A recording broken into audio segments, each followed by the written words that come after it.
இந்த மாதிரி காரியங்கள் பண்ணக்கூடாது. தயவு எடுத்திருந்தாலும் திருப்பி கொண்டு கொடுத்துருங்க.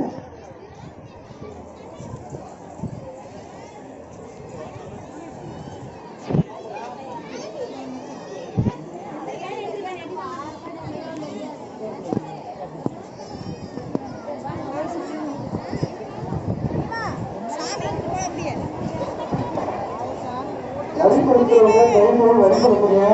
வரி செலுத்தாத குறிப்பாட்டு மக்கள் வரி செலுத்துமாறு தாழ்மையோடு கேட்டுக்கொள்கிறோம்.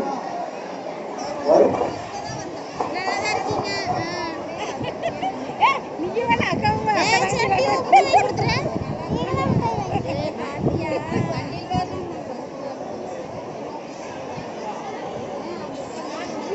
வருவாங்க